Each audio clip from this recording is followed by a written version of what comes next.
to yet another episode of On VJ's playlist. And today I'm all sitting here happy and excited to welcome the lovely Nush Lewis. Hello, Nush. How are you? Hi, VJ. What's up? I'm very well. How have you been? Not bad. Not bad. Excited, nervous, all of that. And rightfully so. So when Nush says that she is excited and nervous, she has her rightful reasons for it. Excited because her much, loved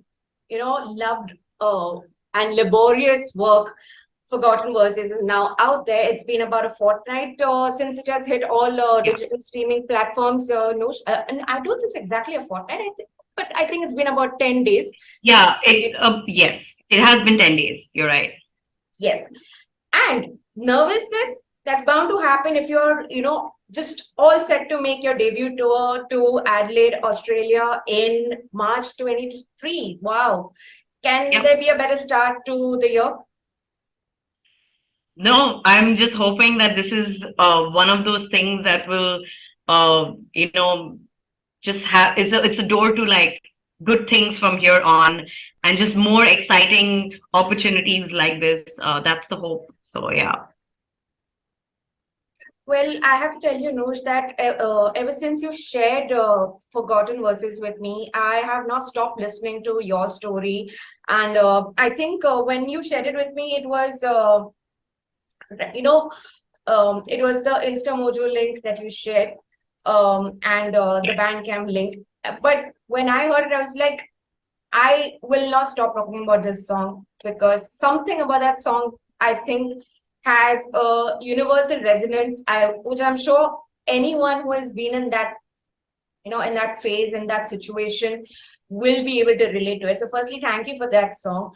Now, before we get down to discussing a lot more about Forgotten Verses, firstly, how does it feel to have finally put this out, for everyone to listen to? Because I remember when you and I last met personally in June, you had pretty much expressed, that you want to put this out by December, but somehow a lot of time went into the post-production. Yeah. There was a lot of, I'm sure there must have been a lot of back and forth. But now that the EP is finally out there and it's, your third EP in a sense, ever since you started in 2015, how do you look at your journey so far? How do you look at, how you have seen yourself through so much of transitioning, so much of learnings and, unlearnings? How do you just look at your journey in retrospect? I mean, it's, I actually love this question because we very rarely as artists take that moment to kind of pause and look back at our careers and look at things that, our lives and things that we have achieved. So it is a very interesting journey, now when I listen to like the first EP and kind of then the second EP and then the third one, you can obviously, like, I can tell the difference in certain things and, how certain sounds were shaped and like from where it started to, and you can also tell, the difference now from an amateurish sound to a slightly more solid, a lot more knowing of, and confident in like what I want to hear from my music. I think that's the difference with, the last EP and this is, there was a lot more confidence in what I wanted to hear from my sound, and kind of taking like small steps to achieve that. So it's definitely been a ride. I mean, you said 2015. For me, I always look at this journey since 2011 when I started writing. Because that's the thing, right? When you put out music, you have clocked it from 2015, from the day Fused was released, then 2019 when Bridges was released, and now 2023. And I realized that I've been putting out music every 4 years, which is not a good thing. You've been like the change in governance. Yeah, which I really don't want to do that anymore. But also, actually, this EP was supposed to actually release in 2020. Everything was, the songs were written and kept in 2019 itself, right after Bridges was released. This was sort of, as far as my writing, like composition and lyrics were down. The idea was to immediately get into studio in 2020 or like with a producer and then start fleshing these songs out. And the aim was that this would kind of release end of the year or of 2020. And then of course the pandemic hit, and that took a huge toll on just, I think, for me as an artist, being able to focus and being in the right space, because it was also, there was so much happening around us during the pandemic that was just so like, was a lot of pressure, and I didn't want to put myself in that space, which is why I think this EP got delayed, because otherwise it wouldn't have. Also, the reason why it didn't come out last year, which again it was scheduled to come out 2022, but and we had kind of crafted this EP to go alongside like an installation that, like, it was going to be a multi-art collaboration which was going to manifest itself in the form of an installation, which we still have on the books, and but we're in the process of looking for funding for that, which is why then it was it took so long to come out. The reason why I decided to actually just drop the EP now in Feb was because the opportunity of Australia came in, and then I was just like, okay, fine. Before Australia, we need to do something. We need to put something out and then run with it, you know? So then it also like comes out with, I think then the EP is also just celebrated really well, because otherwise what I would have done was I would have dropped the EP and maybe done like an India tour or whatever. Or the idea was to drop the EP with the installation, which that was taking a lot of time and is still taking time. So this was a great opportunity. The moment it kind of like the Australia tour like fell in my lap, it was one of those, okay, how are we going to do this? Like, okay, we'll do the tour, but Feb would be a great time to then drop the EP. So then it was all systems a go by like December. So mix master, everything happened within a month actually. We did all the final production calls in November, because also there were people who I wanted to play on the EP that were unavailable, blah, blah, blah, all of that. I mean, just band members, no like featuring artists as such, but like my band members itself, and because everybody's schedules were a bit crazy. So certain things on the production front of it took a little time towards the end, but we were ready. Like in fact, I think the first song to be ready was Stain. Stain was done and dusted. We knew what we wanted out of it, and it was just there. So yeah, actually it was kind of a race to the finish line. And then that race to the finish line included also like, oh, we have to figure out artwork and the photo shoot. None of that was done till December. So it's been a bit of a rush, but it's been a fun rush, and it's been definitely rewarding. So yeah, if anything, I'm very proud of this EP. I'm very sort of, the fact that I like to open the EP myself and listen to it and groove with it and actually enjoy it as a listener. Because the fact is, once you put out your music, it's no longer yours. Your name is on it, yes, but it belongs to the world. So with that in my mind, I always kind of feel like now when I listen to it, I should listen to it as a listener and not as the artist behind it. So it's always fun, yeah. Are you able to, differentiate between between those two perspectives as an artist and as a listener when you listen to your own work again? Because I think as an audience member, eventually, I mean, even though I may be an independent journalist now in my right, but I've always wanted to ask, how do artists really, how do they bring themselves to listen to their own music, pre-release and post-release? I mean, how does that distinction happen? I think that's with time. Like I did. So what I did was once we were done with the production process, because that listening session is very different from when I give it to the mix engineer. What I made sure was that once I gave the songs to Keshav to mix, and he sent me the first set of like mixes, I did a couple of like intent listenings, obviously, because I needed to make sure that certain things were balanced, certain sounds that I wanted to be, enhanced a little bit. Those things were done. So I did a couple of very like creative listening sessions. And then I think and then after that, I made a couple of notes, sent that or whatever. But what I did after that was I used to just play the tracks while I was doing work, while I was whatever, doing something around the house. I would just kind of like crank the EP up and play it like in the background, because my thing was, how do I normally listen to music? I normally listen to music while I'm working, while I'm in the kitchen, while I'm on the road, or whatever, you know? So that's what I used to do, was I would just keep Right. it on loop, keep the EP on loop while I was doing things.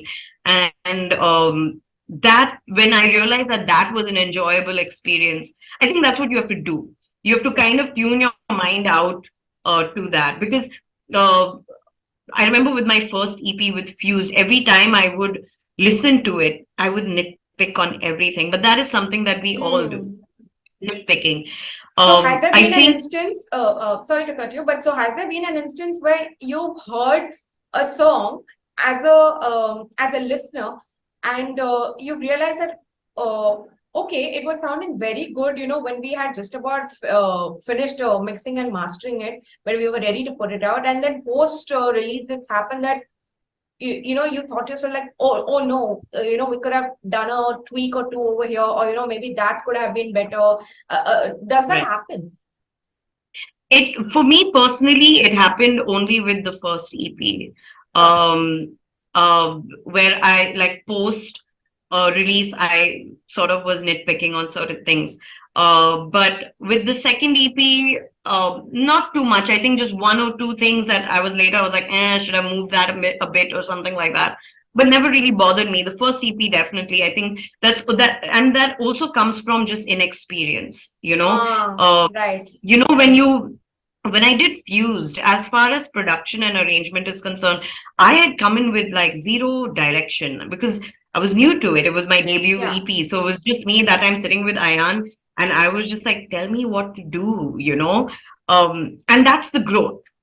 Yeah. That's the growth too. Like today, when I listen to Forgotten Verses, there is absolutely nothing I would change, very honestly. I'm very happy with this one. And I think and that could happen. I mean, that could change. For all you know, the next one, maybe I won't be really happy with like what I hear out of it or whatever. So I think um and that is also sort of like an artistic growth, where you take that decision to write something or make something that you are happy with, that you personally like. It's not about thinking of what is like, will the audience like this? Will this, Yeah. will A, B, and C like this because they come for my shows regularly? Like, will they dig this sound? Like, I don't know. And in fact, uh, when the mixes were happening, and Keshav sent me the first round of mixes, I didn't even send it to Ayan. I sat with it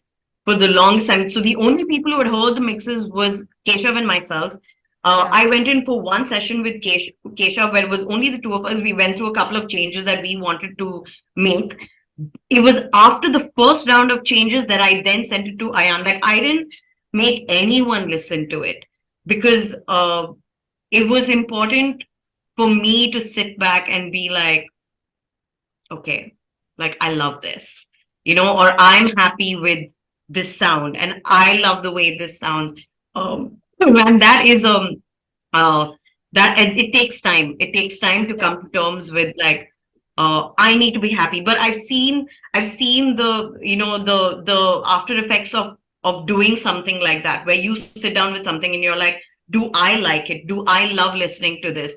And the moment you say yes to those things, I think that automatically translates out to the listeners, and that automatically translates to everybody. So it was only after I sent the mixes to Ayan, then Ayan sat, listened to it, made a few like minute changes.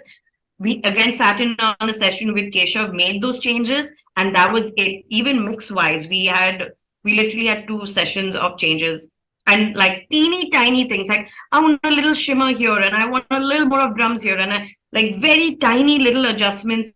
We didn't, nobody stepped on anybody's toes in this process of putting this out, which is a miracle. And Yeah. nobody fought, which was great. They were barely, I don't think we had Why do any, like, you especially, usually have these sort of professional disagreements? Yeah, I think it always happens in a very healthy manner. Yeah, Like, yeah, like Ayan and I, earlier when we worked on Fuse, there were a few things that we would like sort of disagree on, be like, oh, this could be better, that could be better, that sort of thing. Or like, I don't want this. No, I think this sounds cool, but like, you don't know, whatever.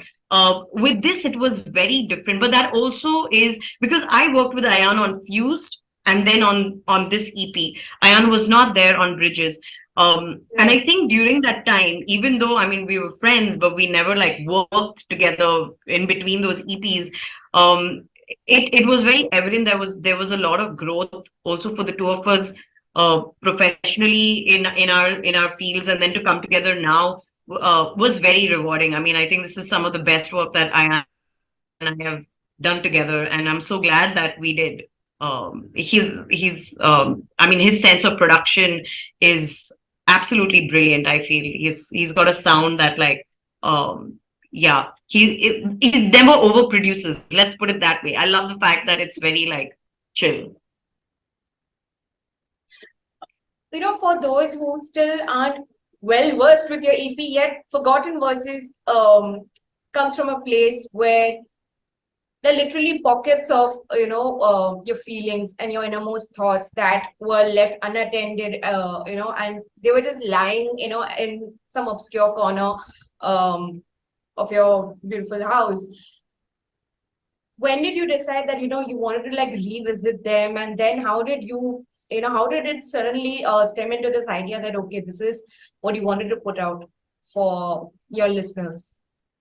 It was by chance, very honestly. I had started writing the music, and with like what my process is very like I'll be either noodling around on the piano, I'll be noodling around on the harp, and in a bit like the moment I'm if I've got a hook and I'm just looping it, I start singing gibberish, and then that gibberish turns into lyrics. Unfortunately, this time the gibberish wasn't turning into lyrics. Like nothing was making sense. And it was a bit frustrating because normally lyrics don't take too long for me. Like if I have a theme that I want to work with or a story that I want to tell, it's easy. Um, but there was definitely a writer's block here. And Ah, I get frustrated very fast. So if something's not working out, then I just leave it. Like, and I don't want to go back to it. And during I think one of these days of just like frustration, like I obviously got distracted midway, and I had one of my journals with me. So I opened into it, and I remember seeing like these three verses I had like penned down.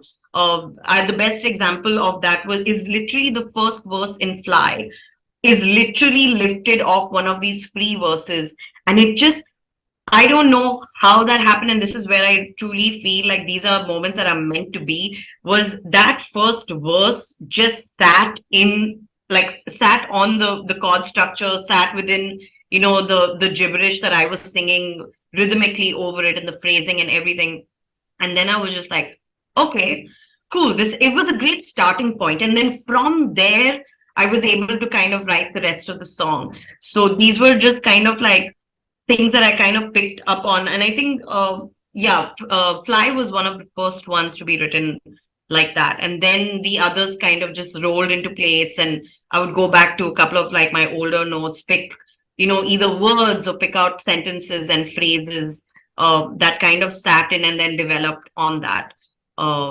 So, it was just one of those, like, it just happened. And they're good happenings. So, yeah. When it comes to releasing Forgotten Verses, something I think that the entire community has sat up now and kind of applauded you for is how you choose to defy norms, and you choose a very unconventional release for your EP, where you decided to put the rightful price tag to your labor of love, and you chose to like release it by putting a remuneration. So firstly, how was reaching that decision hard or easy, or what was going at the back of your mind when you decided to take this route? So that was a decision that I had actually made maybe a year and a half ago when I was like thinking of this EP, because I know how much money I had put into putting Bridges out, and the amount of money that got invested into that EP. It literally came down to that with this, and that with that thought in mind, investing the money is one thing. Yeah. Not being able to make that money back is a whole other ball game, because you don't make that money back. Like whether you're doing 50,000 gigs or whatever, you're not going to make that money back. I know how much money went into making Bridges, right, from the production to like the artwork to all of that. It was a sizable amount of money. I think I pretty much emptied out my bank account for Bridges. It was ridiculous. And I barely made money back with that one, because touring is only going to get you so much, right? Yeah. Especially for if you're doing your own set, like an indie set, you're only getting so much of money from venues or whatever. I did make a bit of money back, but that was like through corporate gigs. I'm not making money off of the work that I have done. Yeah. That was the thing. So when I started thinking about this EP, I was just like, I mean, especially with the pandemic, I was like, where's the money going to come from? Even before the pandemic, when I was thinking of the installation and everything, I was just like, this needs to be a funded situation. And which is why, I mean, because of the installation and all of that, there was a whole like thing behind how we were going to fund this and where we were going to go look for these funds and everything. Of course, cut to the situation today where I decided, no, I'm going to put out the EP way before like this installation even happens. I knew I wanted to sell this EP first, and do it like at least a week before streaming, because if you put it out while you're streaming as well, people are not going to buy. People are going to be like, oh, but it's on Spotify for free, or it's on Apple Music and I have a subscription, I don't need to like buy it. But I saw the difference in putting this out for sale at the beginning and releasing it on 3rd Feb was, let me just say of a difference it made, just by doing like a WhatsApp broadcast thing for like the first like in the morning, on 3rd morning itself, I just did a WhatsApp broadcast which goes out obviously like my family, friends, a couple of industry people, and that's it, right? It's like it's like maybe over 300 people from your contact list or something like that, around that much. And people immediately started like going to either the InstaMojo link or to the Bandcamp. On InstaMojo alone, I made like over 10,000 rupees in 24 hours. And I think that's the difference. And it was very validating, because that's when you also see that like I wanted people to value what we had done with this and the amount of effort and the amount of time. And I think streaming has sort of glossed over that part. They don't allow people to value the art because it's just there for free, and you have access to it. That's so easy. I mean, I'm not reinventing the wheel with this at all. I mean, sorry, it is sort of reinventing the wheel, but I'm not doing anything different. I am doing what we did years ago with buying cassettes, with buying CDs, with selling music online.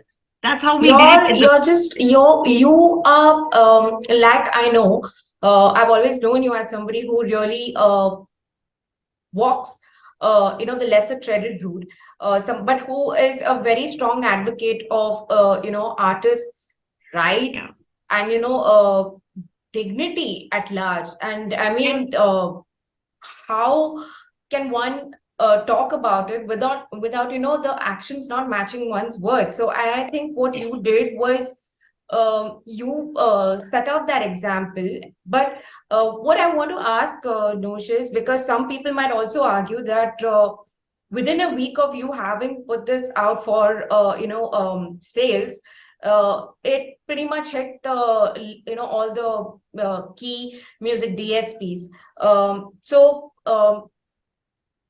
Was that again like was it just a decision made out of, okay, let me make it a lot more accessible to people? What was the thought process behind actually uh, Yeah, eventually because putting I don't want to. Yeah, I mean, for sure. The idea to have it go up for sale at the beginning was we are opening our first door to some income coming in. yeah, Okay, that was the decision with that. yeah, It I was definitely going to put it on streaming platforms. There was no way I was going to restrict that because you also want to be accessible, right? You also definitely. want your music to go out to the listeners. I'm still not an artist big enough to be like whatever people will buy. I can't take that for granted. I can't be arrogant about that. Um, I want college kids to listen to this. I want like people who are like discovering me for the first time. How do I have access to it? A lot of Yeah. people in India don't use Bandcamp. So okay, fine. Then I can listen to some of her songs on a Spotify or an Apple Music or whatever that is. I think it but the idea of having multiple windows of money coming in was important. So Right. with that, we also like selling the EP was step one. Step two was is merch right now is Yeah. what I'm working on is merch is coming in, which is going to be sold. Of course, in India, a lot of like the stuff will be sold at the gigs and stuff like that. There is also a jewelry collaboration that we're doing that goes in line with the theme of Which I'm really looking forward to, because I'm sure all the amazing women personally, if anything else, the idea of just somebody selling some outstanding work, apart from the regular stickers and yeah, fridge magnets that we yeah. have seen enough of. I mean, I don't feel I have any more space I left on hear my fridge you. now for. So Yeah, no, yes, I'm very it, excited it about was jewelry. even with the jewelry thing, like it was a very fun decision. It was my designer Nishika De Silva and I kind of sitting together, and we were looking to, I mean, she was basically working on the elements that we've kind of put out, and we were talking about it, and we were looking at merch at that point, and we said, oh, we want to do tote bags, we want to do little notebooks. And then um uh, she said, what if we do a bit of jewelry as well? What do you think? Can we collaborate with someone? And it was a great idea for me because when I think of merch, I want to think of stuff that I like to wear. Like, so, or I would like to buy. Yeah. Um, T-shirts you get all the time, and I really don't know sometimes how t-shirts really work for a lot of, I mean, at least for my brand, it doesn't really work. It doesn't kind of go hand in hand with my brand and with things that I've even done in the past. Jewelry was fun when I thought about it. And then it was just kind of reaching out to the right people. And Onushar is a brand that I've been watching for a while, and she does beautiful stuff. And it was literally a cold mail that I sent her, and I was just like, "Would you be interested?" And her response was immediate, and she was just like, "Yeah, let's get on a call." And and there was a lot of nervousness, I think, from my side as well as her side and Nishika. But we sat on a call, we kind of spoke about things, and I can never forget the first time she started sending us samples. And we have seen about two or three, sort of iterations of what the pieces will look like from just pictures that she sent us. And now the final pieces that she has kind of like done for us look absolutely gorgeous. And so this line will, it'll be a limited edition collaboration that'll, we will drop sort of third week of March, and keep that going, because the idea is also how do you keep the buzz of the EP going, right? Because everything, especially on the internet, has a certain shelf life to Yeah. it. So I think you have to sort of figure out ways to keep that flame still kind of going, and that like we're still going to keep, even if uh, other people are not talking about it, but how much are you talking about it in a very tasteful manner without having to shove it down someone's throat. Yeah. um I think that's the key. And this was a great idea, and I'm so glad that it panned out. And I've always loved, especially after Bridges, I really like doing artistic collaborations like with other people, and with And in a sense, like the installation was going to be one of the biggest I mean, I've never worked on an installation before, and I was just like, "Am I crazy?" And that is a 6-person collaboration. Actually, I think about a 5 or 6-person collaboration on different sort of levels of that project, which is again still going to happen.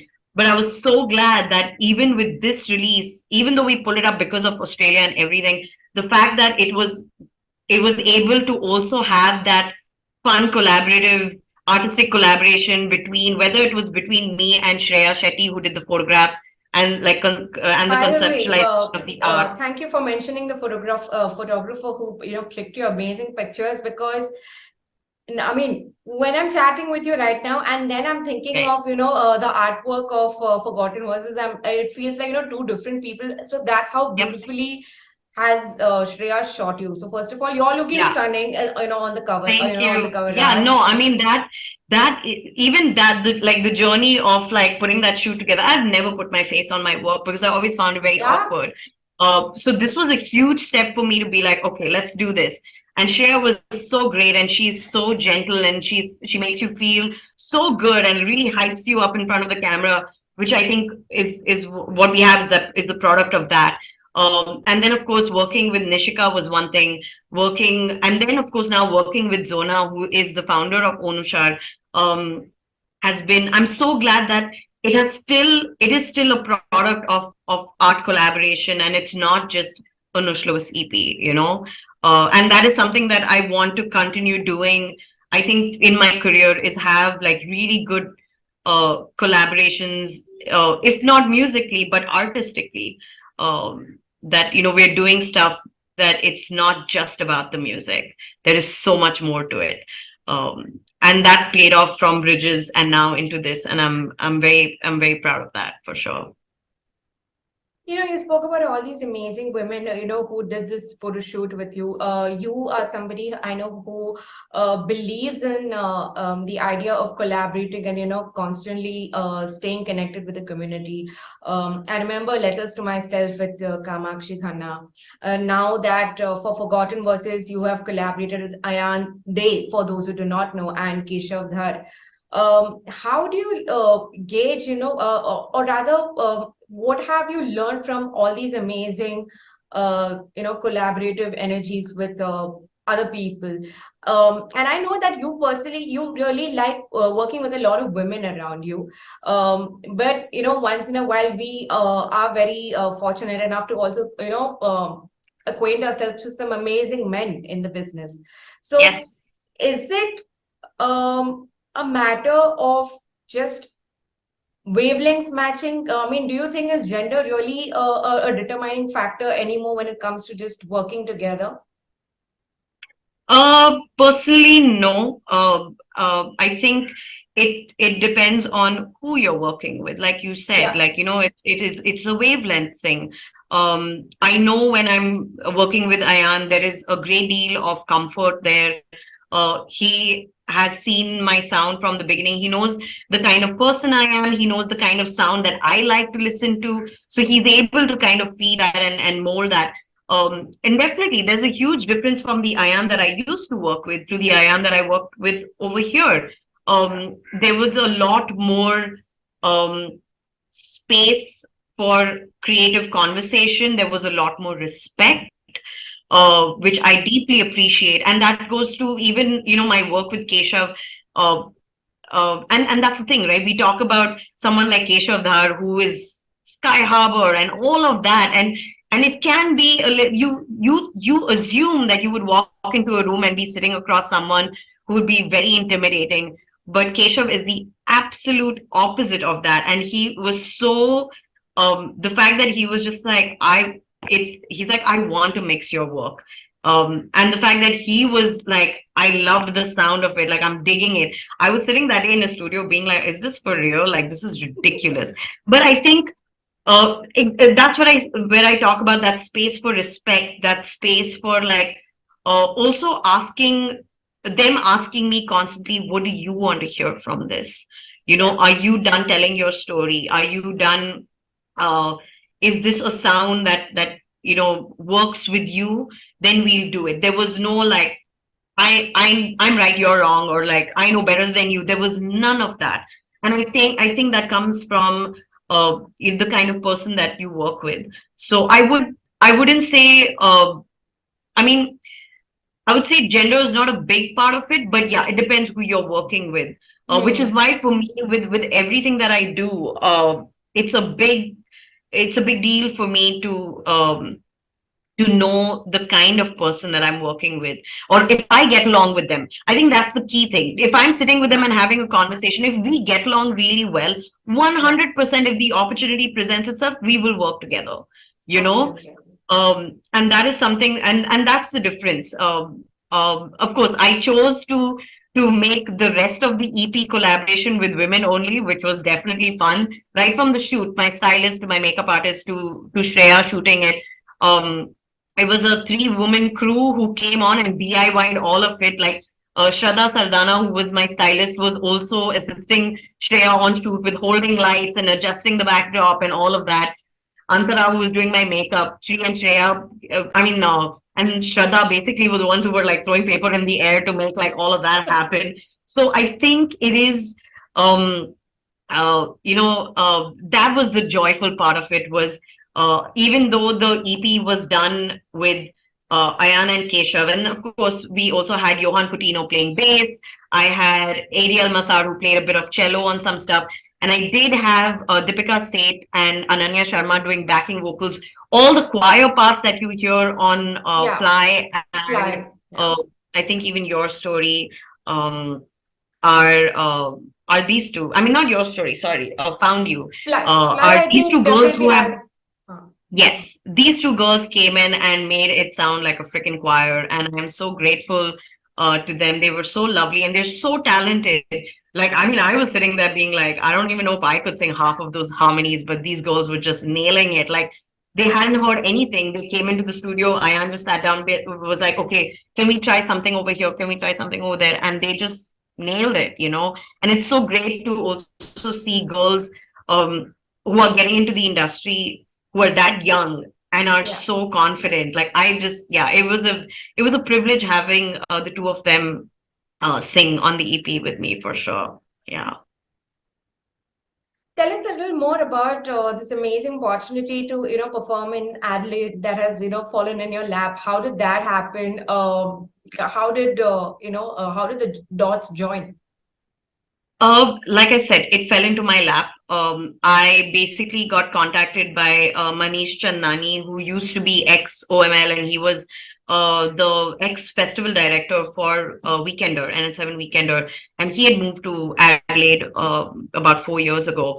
And this year, because the Adelaide Fringe was happening this year. Right. He registered as a promoter or whatever. So he was going to put together like a little Indian showcase, Indian independent showcase, and that's what it's called. And for some reason, he thought I would be a good fit, which is very flattering for sure, because it's not like we have a dearth of artists over here Yeah. to pick from. We have so many other people he could have picked and been Lovely. like, oh, I think this would be a good fit. But the fact that he called me and said, I think you'd be a good fit, I think that was a huge compliment in itself. It was very humbling. And I mean, I couldn't believe it for like I was just like, do you really want me to do this? And he was just like, he's like, I think it'd be cool. I'm going to leave it to you to take that call on whether you want to do it, because it's a certain amount of investment as well. And I think I took about 24 to 48 hours. And I, spoke to people who I needed to speak to, and then was just like, you know what, this is that opportunity that has come. I need to just take it and Yeah. run, and I'm so glad that I did. I think it also kind of was that moment where I was like, okay, this is my time to kind of go outside and do something, because I also feel that in India, especially in our scene, um, I kind of get boxed into certain places. Yeah. So this is definitely an opportunity for me to go and explore, a different market. And for the longest time, never thought of Australia as another market. I always looked at the UK and like the US as like markets that I would like to tap into eventually. Australia was never really on that list. So when Manish called me and invited me for this, I was just like, I'll do it. cool, let's try. And why not? I think Why not? Yeah. uh, certain cities in Australia, like Adelaide and like Melbourne, are so artistically driven. Audiences Yeah. are there, willing to like really invest in artists So and much really of support our artists. Indian population is also concentrated in these cities, right? In Yes, Australia. yes. So I'm really looking forward to that. I'm excited. I'm nervous, but I'm excited. Yeah. I know for sure that you're going to be great. Nush, for those who are watching and who are not really aware about Nush's credentials, she started with playing the piano, and eventually she grew up to falling in love with the harp. And I have seen you carry that instrument around, and I kind of asked myself that's such a massive thing, and how do you like carry it around with you and perform it? She's also an educator, a music educator herself. You have this, offset program of yours, which is an educational enterprise on your part. You also have programs, music programs dedicated at True School of Music. How do you manage to, fit in all of this in your scheme of things? Yeah, it's a lot of. I mean, of course, with True School of Music, that ended in 2019. I was there Okay. in that school for about 3 years, and it was wonderful. And I think some of the best and most fun work was done at True School of Music because I got to build programs for them and push it out. And I also realized that that is where my core interest in education lies, is in curriculum writing and building stuff. So that was that. Offset, of course, started while I was at True School of Music. Offset is truly a labor of love. And I've seen it kind of change, and I've had a lot of like back and forth with what I want to do with Offset. And yes, we did start by doing like workshops and stuff like that. But as time has gone by, and of course, with the pandemic and just after effects of it, we've kind of put certain like things on hold. But we then got into podcasting and being, in fact, India's first music education podcast is from Offset, which is called Wow. Out of the Box. If you're a music Out of the educator, box. you should check it out. It's pretty cool. Um, and that we've been able to do 2 seasons of that, which have been super fun. And we want that to grow. I want to see that kind of like manifest into maybe a music education conference or something like that.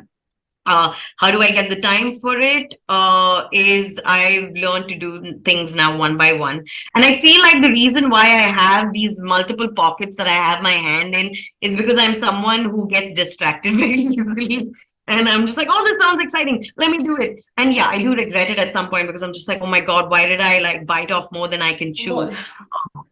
For sure. Like it's always a thing. I'm just like, why? Like, I simply got into it. But somehow it kind of works its way out onto the other side. And when you see it, you're just like, okay, that was worth it. And I think that is something that I want to continue sort of being in that space of looking back and saying it was worth the work, and I think um, I've become better at taking care of my timelines. I've become better at taking care of myself, which is very important when you're doing stuff like this. Is if you are feeling pressure or you're feeling anxiety or any of that, just take that time out. It's okay. It's fine. If we have to push dates, we will push dates. It's fine. Yeah. And I've also been very lucky to work with people who are very respectful of time and very respectful of like if you have to take time out for yourself, then take time out for yourself. So how do I do it all? I don't know. I feel like, in fact, I've actually pushed everything with the Forgotten Verses release. Everything actually. This is the first time in my life that I have, or rather, in my career, that I have actually.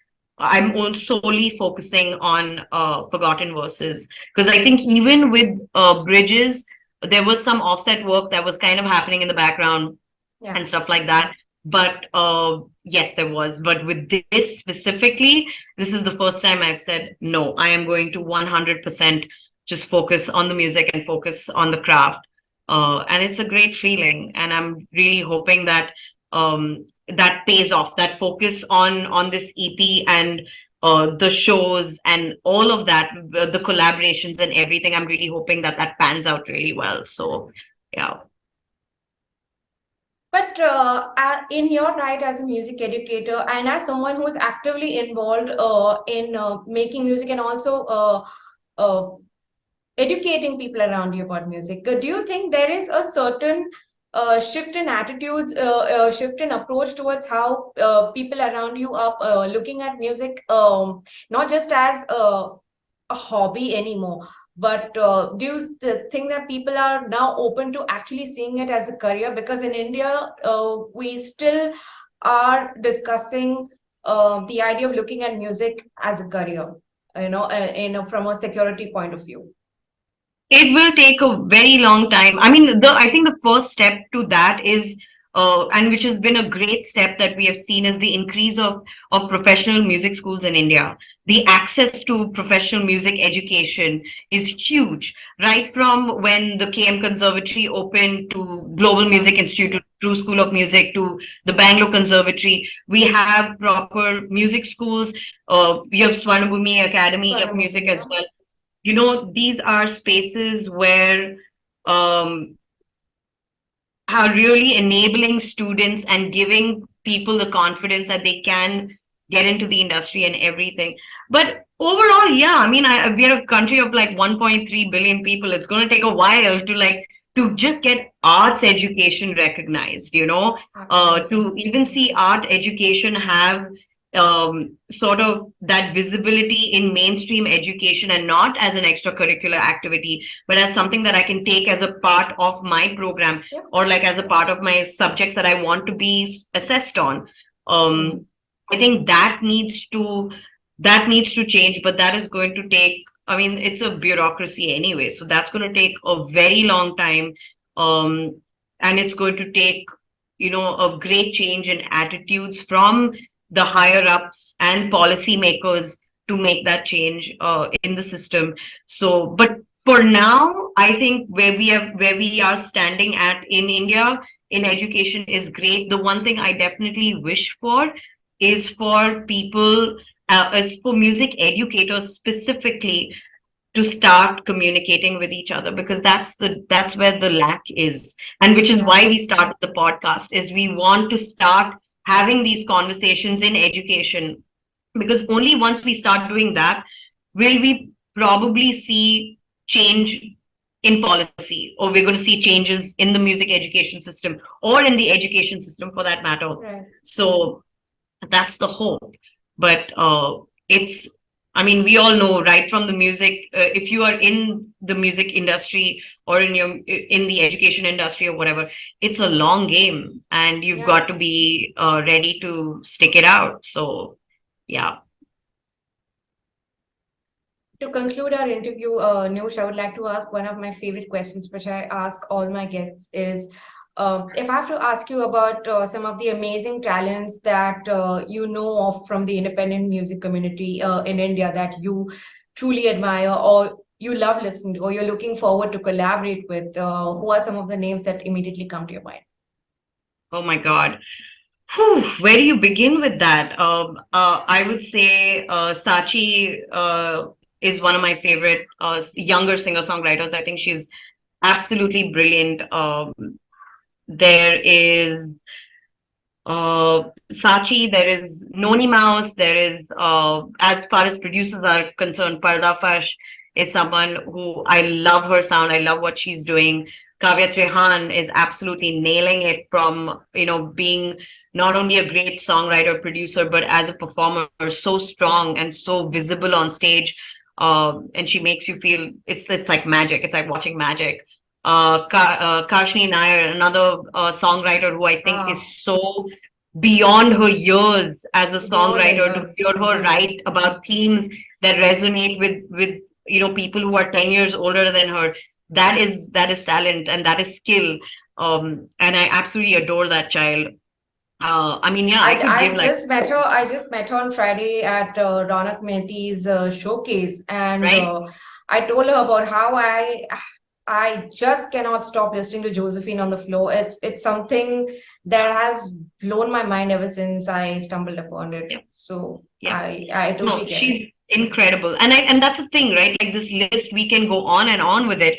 But yeah, these are the ones who I absolutely like. If they're playing somewhere in Bombay, I would go and like listen to them 100%, and just try and be as supportive as possible. They're so good. Yeah. I mean, here's to good music, and here's to hoping that we actually see a very, very flourishing future of music in our country. Thank you so much, Nush, for talking to me today. And as Thank you, always, it's Vijay. amazing chatting with you. And I hope that you have a great gig at Adelaide, and may Forgotten Verses find its audience and find its right value. Thank you so much. Thank you so much for having me, Vijay. This was a great conversation. I'm so excited about this. Thank you. Thank you.